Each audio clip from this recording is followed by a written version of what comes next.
Hey guys, ఈరోజు మనం పైథాన్లో Pascal's triangle ఎలా ప్రింట్ చేయాలో స్టెప్ బై స్టెప్ చూద్దాం. ముందుగా రోస్ అనే వేరియబుల్ని తీసుకుందాం.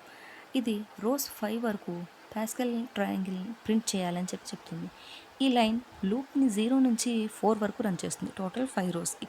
ప్రతి రో స్టార్ట్ అవ్వడం ముందు వాల్యూ ఈక్వల్స్ టు 1 అని సెట్ చేస్తాం. అంటే ఆ రోలో ఫస్ట్ నెంబర్ 1 నుంచి స్టార్ట్ అవ్వాలి. ఈ inner loop i+1 times run అవుతుంది. ఎగ్జాంపుల్, i=0 ఉంటే లూప్ ఒకసారి రన్ అవుతుంది 1 నెంబర్.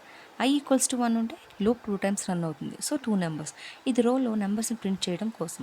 అండ్ ఈ లైన్ వాల్యూని ప్రింట్ చేస్తుంది. అండ్ నెక్స్ట్ నెంబర్ పక్కన ప్రింట్ అవ్వకుండా, న్యూ లైన్కి వెళ్ళకుండా మనకి వాల్యూ అనేది పక్కనే ప్రింట్ చేస్తుంది. ఇది చాలా ఇంపార్టెంట్ లైన్. ఈ ఫార్ములాతో నెక్స్ట్ నెంబర్ క్యాలిక్యులేట్ చేస్తుంది. అంటే ముందు నెంబర్ని బేస్ చేసుకొని తర్వాత నెంబర్ని మ్యాథ్ ఫార్ములాతో క్యాలిక్యులేట్ చేస్తాం. ప్రింట్ అనేది ఒక రో కంప్లీట్ అయ్యాక న్యూ లైన్కి వెళ్తుంది నెక్స్ట్ రో ప్రింట్ చేయడం కోసం. ఇలా 5 రోస్లో పాస్కల్ ట్రయాంగిల్ ప్రింట్ అవుతుంది. దీనికంటే ఇంకా ఈజీ వే ఉంది, అది నెక్స్ట్ వీడియోలో చెప్తా. సో ఇలాంటివి ఇంకా తెలుసుకోవాలి అంటే కోడ్ జోన్ తెలుగు ఛానల్ని సబ్స్క్రైబ్ చేయండి.